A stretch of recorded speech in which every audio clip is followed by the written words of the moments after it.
Hey, Matt, I've been thinking, that's one of those phrases that always makes a husband stop in his tracks. Kind of like when you hear, "Sweetheart, we need to talk," and you instantly know something's wrong, or it's news you're not going to like.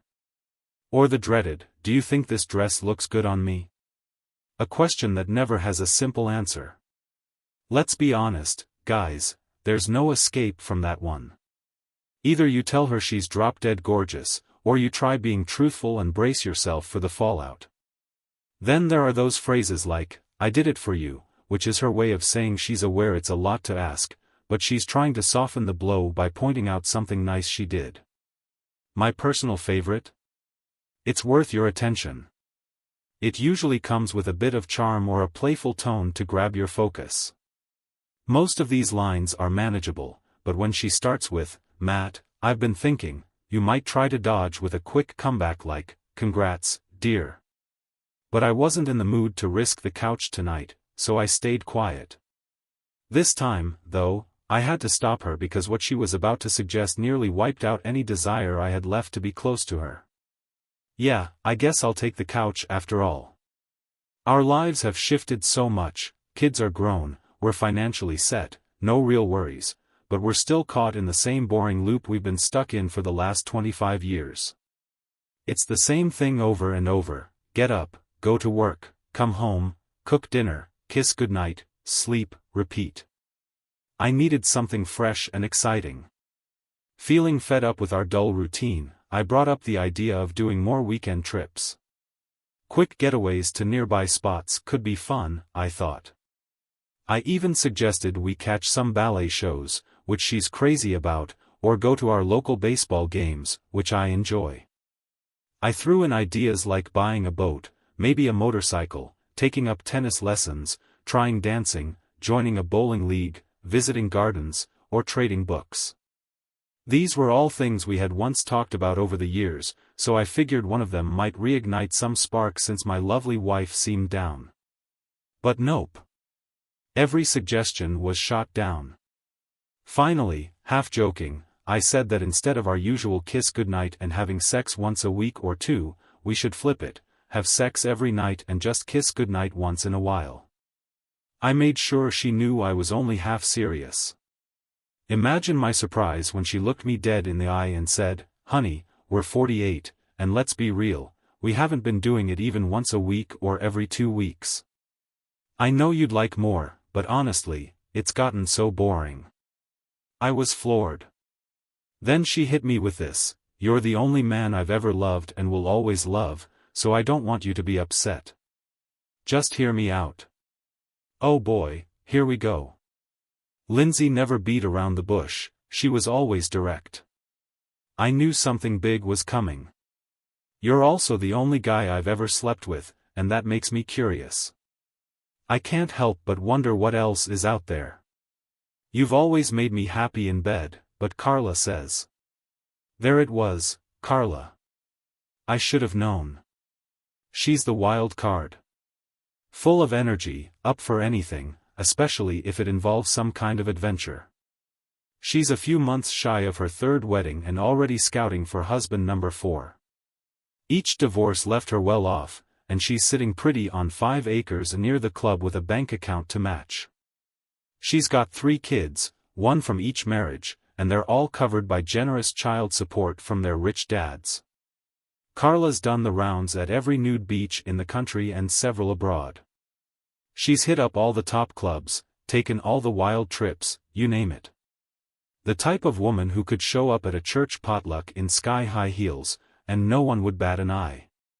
She's a whirlwind, full of life, and she just so happens to be my wife's best friend. I think it would be a shame not to see what it's like dating other men before we get too old. So, I'm suggesting you start spending Fridays with Carla and explore her world. It's perfect timing since the kids are out of the house, and no one's going to get hurt. No one's going to get hurt? The idea made my stomach turn, and I could feel dinner starting to come back up. Yes, no one will get hurt. What about me? I asked, feeling my voice shake a little. Oh honey, Carla warned me you might get jealous. But remember, you're the only man I love, and that's never going to change. You had your fun with other women before we met, so you already know what that's like. I've only ever been with you. I deserve a chance to experience something new. Kim, what if you end up liking one of those guys so much that you don't want to come back? What if you fall for someone else? What about me? I'd lose everything if you did that, and so would you. We've got such a great life, and we're both close to retirement in just a few years. We could travel the world, have adventures, and do it all together. We're right on the brink of those golden years, where we could reignite the passion we had before the kids came and we had to become full-time parents. What's in this for me? You know, even in a no-fault state, divorce can ruin a guy if he even thinks about it. No, you don't get it. I never want a divorce, and I definitely don't want to leave you. I want those golden years to be just as special. Sure, Carla says I could be well off with a few divorces under my belt, but honestly, I can't imagine getting old without you by my side. I saw this coming from a mile away because she always had her arguments planned out.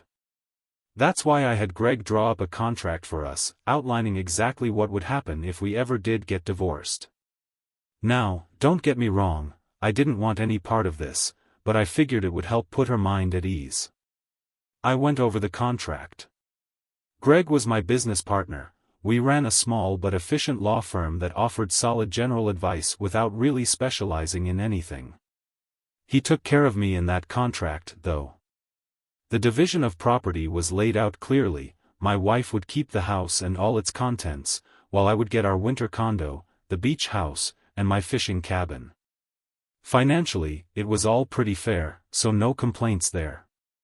Kim had a good-paying job and always preferred to keep her money separate. We each had our own bank accounts, investments, and pensions. I'd paid off the mortgage a couple of years ago, so there was no need for spousal support. And the kids' college funds were more than enough to cover their education, even if they decided to go to grad school. Honestly, it was all very tidy. I owed Greg a thank you over lunch. Of course, I had questions. Why hadn't she given me a heads up? Sure, there's client confidentiality, but we were partners, right? Wasn't there a conflict of interest? I thought so, but Greg was also my attorney in this case, so I let it slide. Maybe I'd extend that lunch to dinner. Greg and I made a great team at work, but whenever we had downtime, we acted like a couple of high school kids, constantly flirting. Wait, hold on, what about me? That's the question I should have been asking myself. Greg flirts with me, clients flirt with me, neighbors flirt with me, and even the women at the club can't help but flirt with me. Heck, even Carla had blatantly propositioned me right in front of Kim. Fine, if my wife wants to play around with someone new, let her have her fun. If she wants to see how I measure up to other guys, that's fine too. I don't think she realized what she was doing by throwing me into such a tempting situation. I'm not sure she knew that Greg's contract left the door wide open for me as well. I signed my name right below hers on every copy and grinned like a cat that just got into the cream. Without a word, I handed her a copy, then filed mine away in my secure, locked drawer. Alright, sweetheart, you're officially a free woman now. Go ahead and have your fun. I only have 2 requests: don't bring it into our bedroom, let's keep that space just for us, and give me a 48-hour gap between your last night with someone else and our next time together. That's fair, Tommy, I can agree to that. But remember, this isn't just about sex. We're going to be making love. No, Kim. Making love is something that only happens between 2 people who truly love each other. If you're out there with someone else, it's not making love, it's just sex. So, as long as we're in this open arrangement, it's just going to be sex, nothing more. No, honey, you're missing the point. Part of the whole cuckolding dynamic is the romance. The idea is that when a woman comes back home, she makes love to her loyal, submissive husband, and slippery seconds are a part of that. You need to accept my relationships with other men to show that you love me enough to let me explore, knowing I'll still come back to you. Cuckolding culture? No, that's not how it's going to work. Read the contract carefully, Kim. Nowhere in there does it say our marriage is some kind of cuckold relationship. A cuckold is a man whose wife sleeps with other men while he stays loyal to her. Sorry, but I'm not signing up for that. In fact, the very idea made me almost lose my lunch when you brought it up. I have zero interest in sharing you or watching from the sidelines. What you're talking about is an open marriage where both of us are free to do whatever we want, no strings attached. So yeah, we'd both be playing the field with no restrictions. She grabbed her copy of the contract and started reading through it carefully. I could see her shoulders sag as it hit her. She realized she had set something in motion, something that wasn't quite what she had expected. But I could tell the curiosity had already taken root. She knew that even if she didn't follow through with this, the temptation was too strong, and sooner or later, she'd end up cheating. But now, there were new stakes. She realized that I had something to lose too. She was gambling with the possibility that I might find someone else. She was risking everything as well. The doorbell rang. Kim slipped out of my office to answer it, and I followed. Carla came bursting through the door. So, did he agree? She asked. Kim shot me a look before turning to Carla. So, Carla, you're taking my wife out every Friday night? I asked. Carla looked caught off guard. She probably expected me to be upset or worried about what Kim had proposed. Instead, she just nodded, a bit unsure. Well, here's the deal, if you get Fridays, I get Sundays. Both women looked completely shocked. I stepped up to Carla, cupped her face in my hands, and kissed her deeply, passionately. Without even glancing at Kim, I picked Carla up and carried her straight into my office. There, I bent her over the soft arm of my leather couch and took her the way I'd always imagined. We spent the next 2 hours together, completely wrapped up in each other. Kim was right, a bit of new excitement had reignited something inside me that I hadn't felt since I was a teenager. Less than an hour later, I heard Kim's car start up and drive off. I didn't care when or if she'd be coming back. By the time Carla had showered and dressed, I was already outside grilling steaks on the barbecue. Kim barely spoke during dinner, but Carla and I enjoyed endless conversation, sweet smiles, and playful touches. When it was time for her to go, I kissed Carla with the same tenderness I'd always reserved for Kim, the kind of kiss that would make her melt. See you next Sunday, sweetheart, I said with a grin. Maybe, but who knows? You might have plans on Friday, she teased with a smile before heading out the door. I smiled to myself and settled in to watch the Sunday game. Meanwhile, Kim stood at the sink, quietly crying while she washed the dishes. Later, when she turned to me in bed, I held her close. I could tell she wanted more, but I reminded her of our 48-hour rule to avoid those slippery seconds. She rolled over, still crying, and eventually fell asleep. I, on the other hand, slept like a baby, just as I always did. Kim left early the next morning, off to work. Being a real estate agent, she always knew the early bird gets the worm. She still left me my usual coffee and breakfast, and the newspaper was laid out on the table, just like every other day. Everything felt the same, except for the smile that was still lingering on my face. I had to give her some credit. This whole idea of stepping outside our marriage really got me thinking. I do love my wife. Sure, Carla was amazing in her own right, she knew how to take care of me in ways that were pretty incredible, but nothing compared to making love with Kim, the woman I'd built a life with. Still, I wasn't a fan of this arrangement. I wanted a woman who only wanted one man, me. When I walked into the office, Greg greeted me with his usual wide grin. I told him the whole story and then invited him to dinner. He laughed like a kid when I mentioned Carla and couldn't stop chuckling when I explained my rule about no slippery seconds, and keeping our bed sacred. He already knew what he'd slipped into the contract, and it was clear he was pleased with himself. He accepted the dinner invite, but insisted we head back to his place that same evening. We ended up at Greg's house for dinner. The meal was delicious, the dessert was out of this world, the wine was top-notch, and Greg was completely on fire. Later, back at his place, we spent hours together, completely lost in each other. As we lay there, catching our breath, Greg admitted something. "I've dreamed of this for years, Teddy. But your marriage was so important to you, I never would have crossed that line. I know you love Kim, but when she brought up this crazy idea, I couldn't resist. I had to take my one chance to be with you. Tomorrow, we'll go back to being friends and partners, but tonight, I loved being your man." "Maybe," I said. "But if Kim drags this out too long, she might not have anyone left to come back to, Greg. If that happens, I want to be first in line. I always told her she was out of her mind for doing this. You're too good a catch to let slip away. If she loses you, you're mine."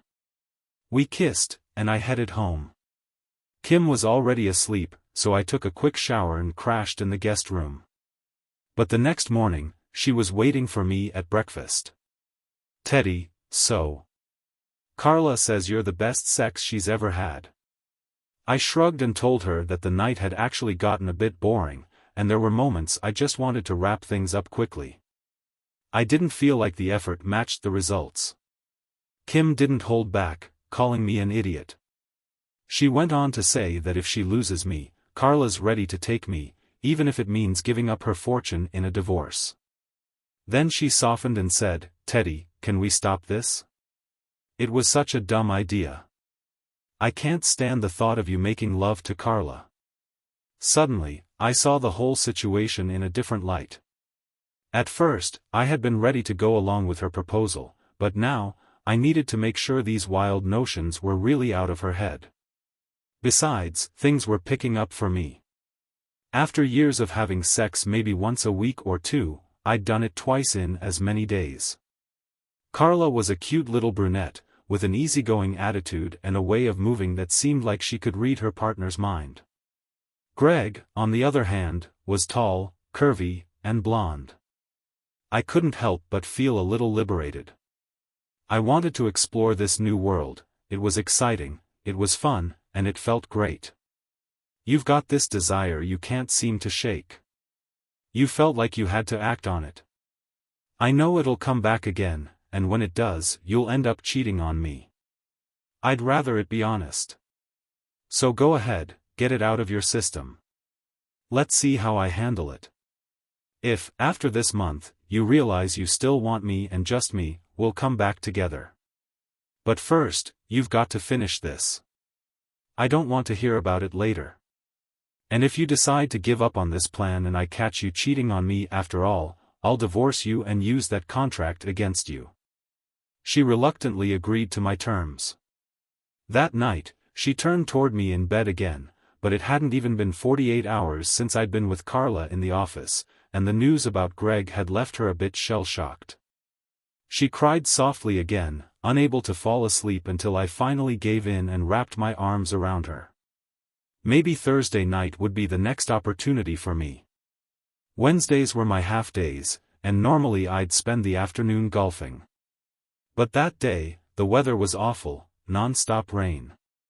On my way home, I spotted Carla's SUV pulled over on the shoulder of the road, so I stopped to see what was going on. She had a flat tire and was struggling with the jack. Without hesitation, I jumped out, changed the tire for her, and got soaked in the process. Afterward, Carla insisted I come in for some hot coffee and lunch to warm up, so I accepted. The coffee was terrible, but let me tell you, her body was something else.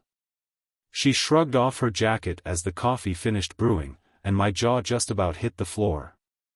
Her white blouse was soaked through from the rain and clung to her curves. I could see the lace pattern of her bra and the outline of her chest. "Calm down, man, you're married," I reminded myself, laughing under my breath. My nerves started to settle, and we talked about the whole mess Kim and I had gotten into. Carla found it all pretty funny. We both laughed, but I couldn't help noticing that her flat stomach didn't jiggle, just like mine didn't. We had both managed to stay in decent shape, and I think that added to the moment. There's something incredible about a woman's skin when it's wet. It feels soft, like a warm embrace. One thing led to another, and before I knew it, we were stripping off our wet clothes and running for her shower. After we got cleaned up under the hot water, we found our way to her bed and reconnected, both physically and emotionally.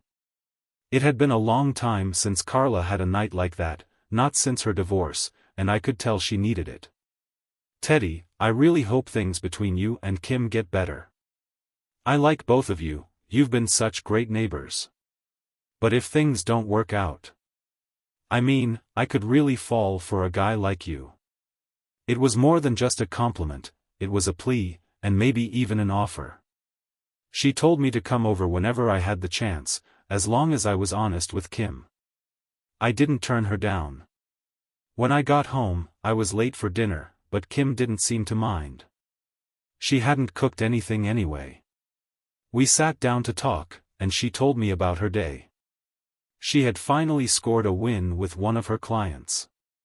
She showed him a house, and after some back and forth negotiating, he made an offer that the owner accepted.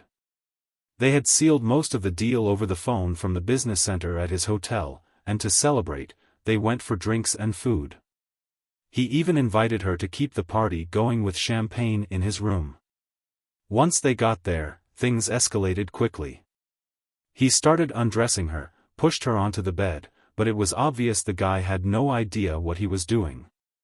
She tried to make it work, to find some pleasure in the moment, but she just couldn't get into it. Teddy, I barely felt anything. It was such a disaster. I was furious with myself by the time I got home. He was so proud of how long he lasted, and then he started trash-talking you. He actually said, "Has your man ever kept you going like this? Does he give it to you like I do?" He just wouldn't shut up, even after we finished. Finally, I snapped and told him to stop talking about you.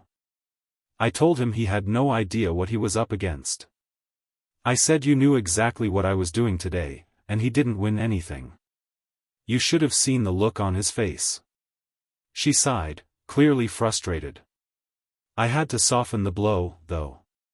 So, I told him he was sweet and that I had fun, then wished him well with his move. I even joked about inviting his wife over for dinner. Maybe we could switch places. You should have seen the guy stammering. We had a good laugh about it, and for the first time in a while, we shared a real moment together.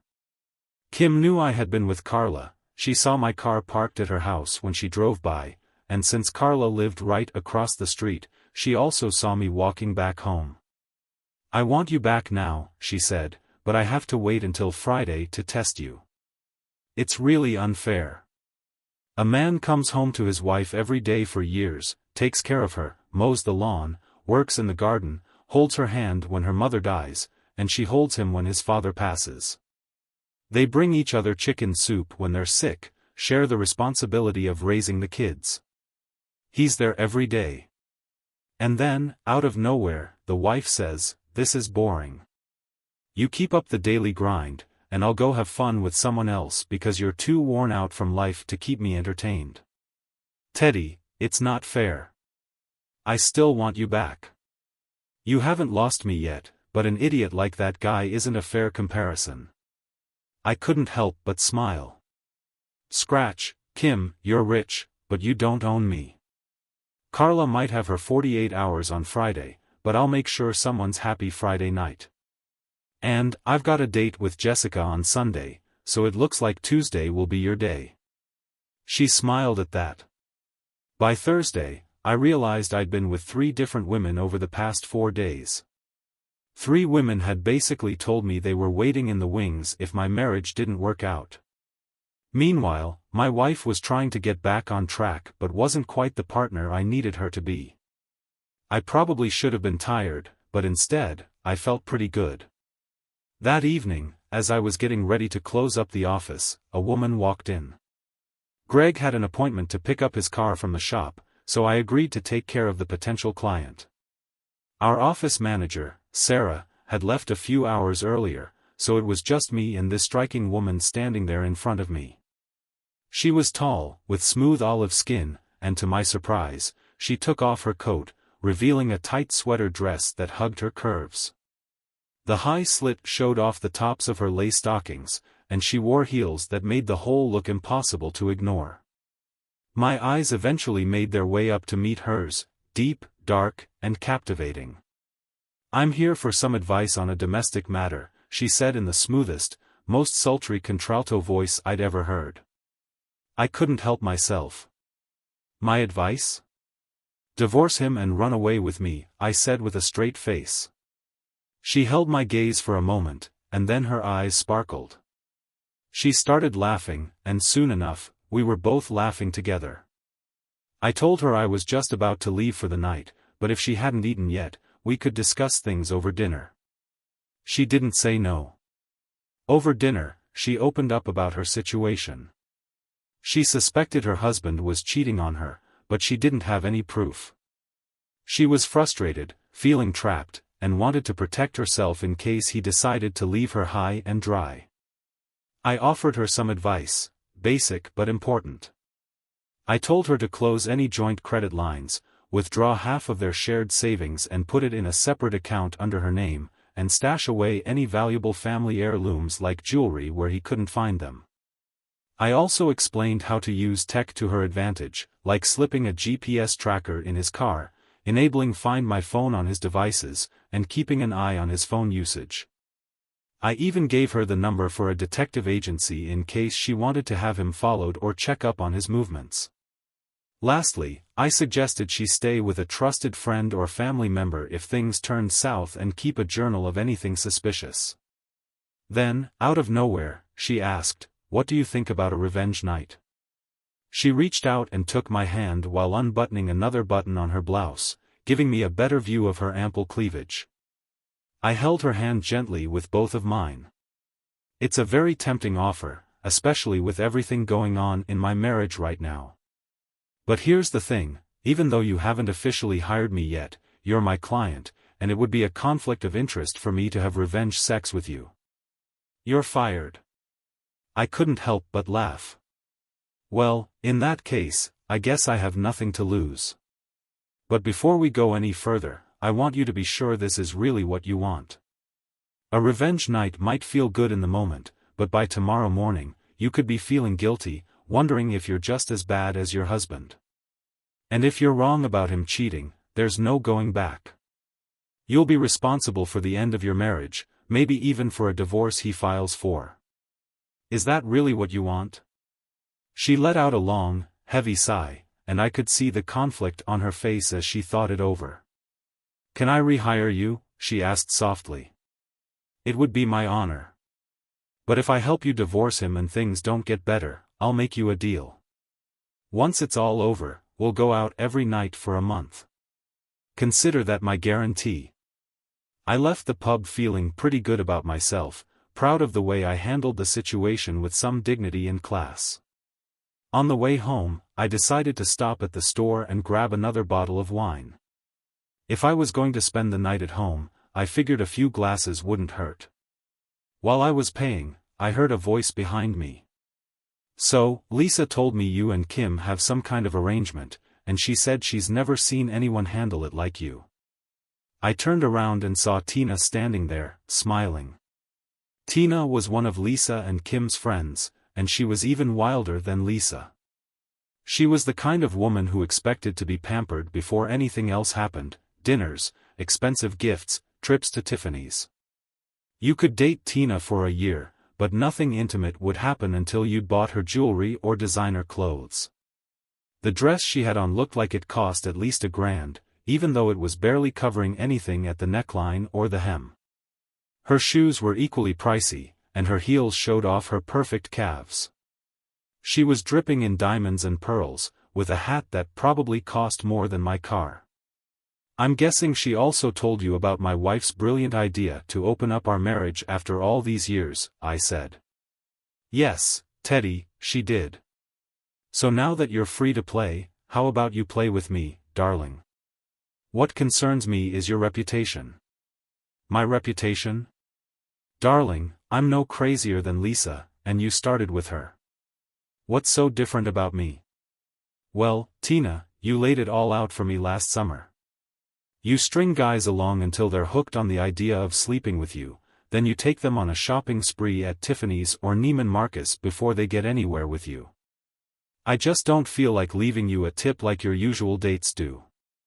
So if you want to know if Lisa's story is true, come with me to the Hilton right now. And when we get there, you can give me those pearls and your diamond earrings as a tip, and then I'll spend the night with you. She hesitated, her hand instinctively reaching for her necklace. It was beautiful, and the diamonds matched perfectly. If you're as good as Lisa says, you can keep the shoes, she finally said with a sly smile. The Hilton was cozy, and breakfast the next morning was fantastic. I showed up late to the office, but luckily, I had no morning meetings. There were a dozen messages from Kim on my phone. I texted her back, letting her know everything was fine and that I'd see her over the weekend. Greg loved hearing the story and made a note that I looked like a cat who had just gotten into the cream. By Friday night, I came home late. Kim had already gone out with Jessica and Tina for a girls' night. She left me a note though. In it, she mentioned how upset she was that I hadn't come home the night before and that I wasn't around to say goodbye. She felt like I wasn't supporting her needs in this whole arrangement and said we needed to have a serious talk when she got back. Since I didn't bother calling her the night before, she wouldn't call me that night. She hoped I enjoyed not knowing where my wife was, and she pointed out that it was only fair I learn that lesson. Well, she taught me a lesson, that's for sure. Now I had nights where I'd be stuck at home, pacing back and forth, wondering how her date was going. After all these years of marriage, the one person who used to bring me peace had become the source of my anxiety. Back when we made love once a week, that was more than enough for me. But now, 5 different women in 5 nights, all eager and most of them offering to take Kim's place if this little experiment ended in a breakup. With all this variety, I wasn't about to spend my Friday nights sulking over the one woman who had rejected me just last week. It was ironic, Kim, the love of my life, had become the only one turning me down. Sleeping with her felt like a distant memory. If I had my way, I'd make sure at least 48 more hours passed before that happened again. I decided to head into the city for a change of pace. My kids had gotten me into alternative rock, and there was a concert at Radio City featuring 3 awesome bands. I managed to snag a great seat, front row of the balcony, right by the aisle. Soon enough, I was surrounded by a group of attractive 20-somethings. Sure, they were adults, but at my age, they might as well have been kids. They teased me a little for being out of place, but the girl who joked about how I had missed the legendary Gumbardo concert had such a sweet smile that I couldn't help but smile back. As soon as the first band hit the stage, I got up and started singing and dancing with the crowd. Surprisingly, I knew every word to every song. Suddenly, I wasn't just the old guy in the room, I was cool. A couple of beers didn't hurt, and when they passed me a funny cigarette, well, I didn't say no. Somehow, I spent the entire night dancing in the aisles with them, and as we were leaving, the same girl who teased me grabbed my hand and declared, "You're coming with us." I laughed. "I'm too old to hang out with you kids." "I know, but we're betting you've got another round left in you." She wasn't wrong. The night continued, and eventually, it was down to just 3 of us, me and 2 of the girls. Their apartment was just a block away, and though I don't remember exactly how we got there, I do remember clothes flying off and those 2 bodies being nothing short of incredible. When my boxers went sailing, the girls exchanged a glance before pouncing on me like they hadn't seen a man in months. It was wild. I'd forgotten just how soft and elastic young skin could be, but those memories came rushing back in a hurry. By the time I left, I found Tina's gifts in my pockets, the pearls and diamond earrings she had handed over. I decided to leave them for Jenny, just a little something for her to find at home, maybe shed a tear over. But the earrings looked even better on the girl who teased me all night, and the pearls fit her friend perfectly. They were surprised and thrilled, like I was some kind of modern-day Robin Hood, seducing the rich and giving to the young. Jewelry really is a girl's best friend, after all. We spent Saturday strolling through museums in Central Park, then hit a blues bar in Brooklyn that night. That was followed by another night of, well, more of the same. I finally kissed them both goodbye late Sunday morning and figured it was time to head home to see Kim. But no, Sunday was Jessica's day. And honestly, I wasn't sure how I felt about Kim at that point. She was more than just a roommate to me, but something had shifted. Of course, I still loved her. We had spent a lifetime together, raised kids, shared laughter, and supported each other through all the ups and downs. But when it came to intimacy, my interest in her had evaporated. My tab had no interest in slot B, as they say. And as for slot C or D, not much appeal there either. It was strange. Could it be that Kim's desire to open up our marriage had landed her squarely in the friend zone? When I got home, Kim was sitting in the living room, clearly not in the best of moods. It didn't take a genius to figure out things were far from perfect in her version of paradise. She looked furious, and it seemed like her anger had been simmering since Friday night and had now reached a boiling point. "You need to explain yourself," she snapped. "How were your weekends?" "I stayed out Friday night, if you must know," she continued, her tone laced with sarcasm. "And guess what? I finally found a man who knows how to treat a woman right. I wanted to tell you how I felt, but you weren't even home." "Who were you with?" "Let me guess, someone too young for you." "Unbelievable."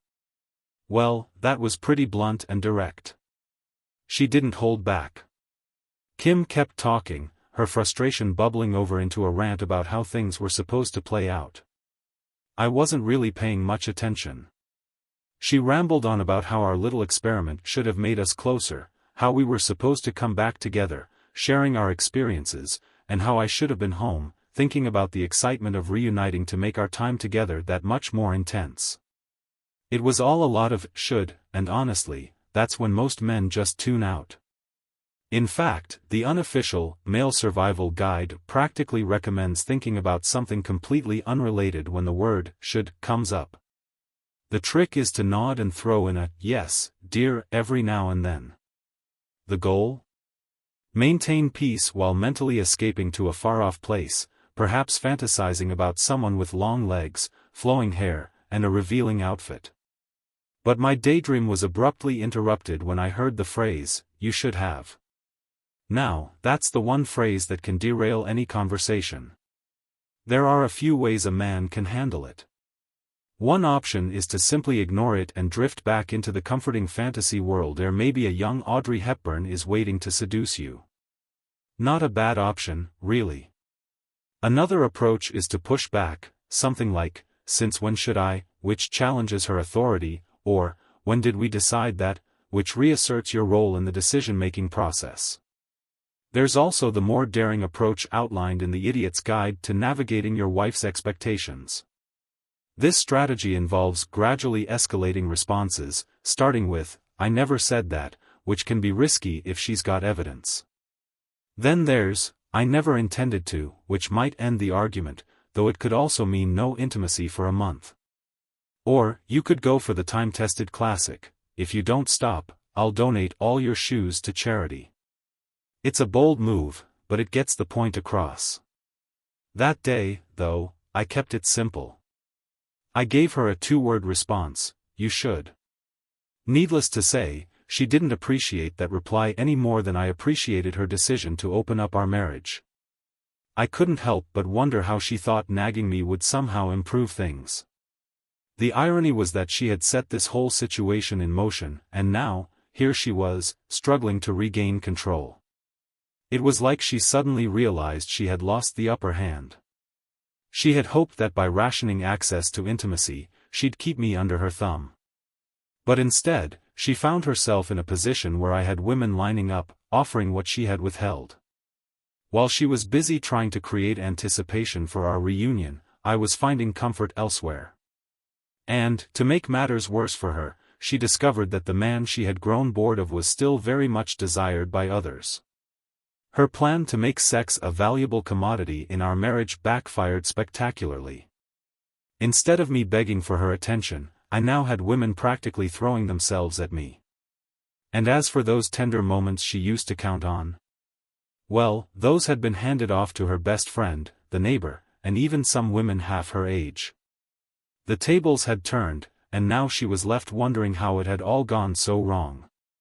To make things even worse for her, all of Kim's new lovers couldn't help but express their jealousy. They kept reminding her just how lucky she was to have had me all to herself for so many years. They admired the way I touched them, my looks, my strong arms, and how I carried myself with dignity. They went on about my patience in bed, how I seemed to know exactly what they needed, and my stamina, especially for a man my age. They couldn't get over the fact that I had spent consecutive nights with younger women, half my age, yet here I was, still full of energy and ready for a Sunday rendezvous with Kim's best friend.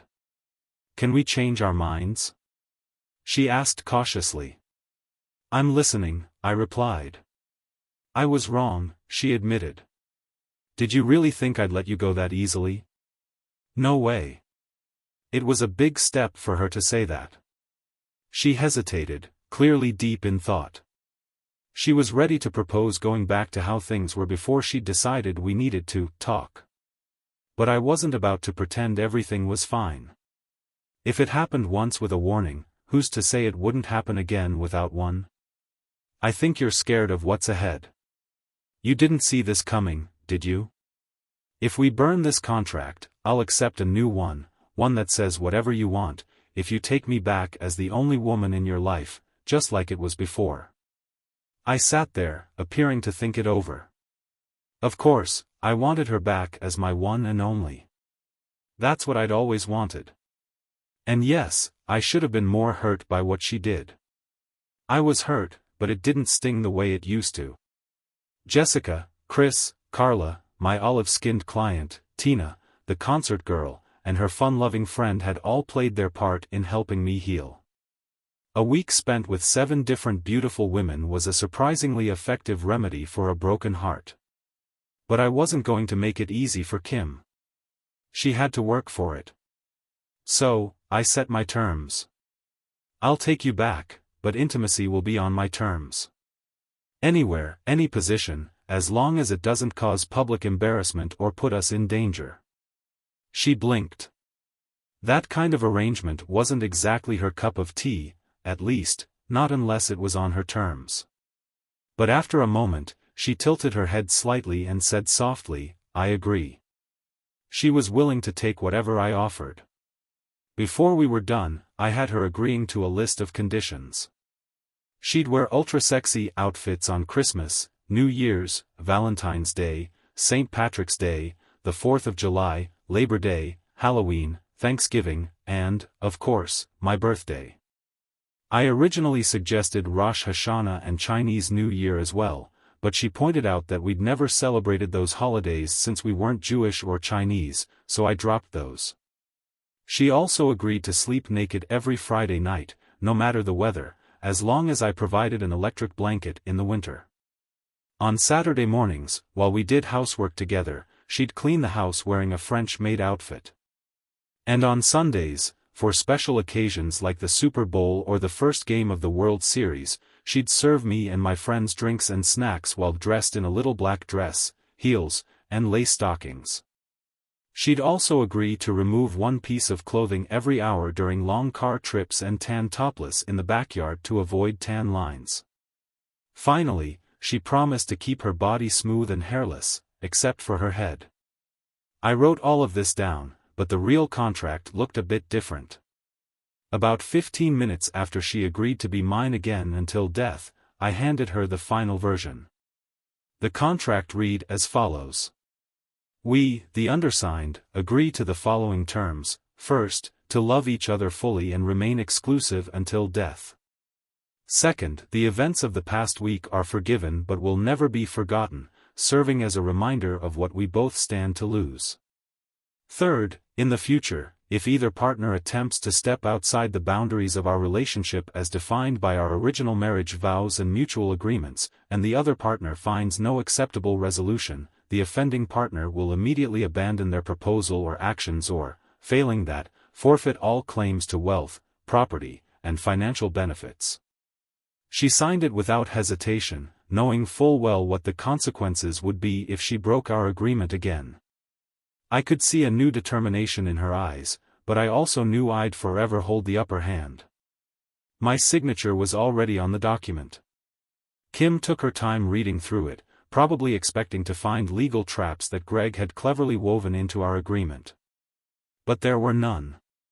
The document was straightforward. It simply laid out what we'd always had, with the exception of the third point, which demanded that we communicate openly about any deviations from the norm, especially when it came to involving others in our personal lives. It also reaffirmed the importance of honoring our original vows.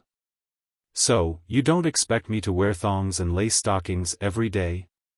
She asked with a raised eyebrow.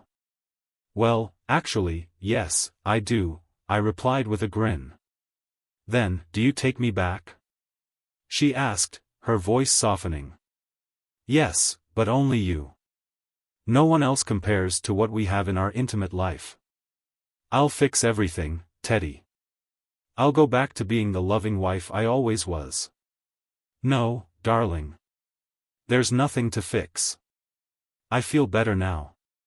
As for the second point, you're forgiven.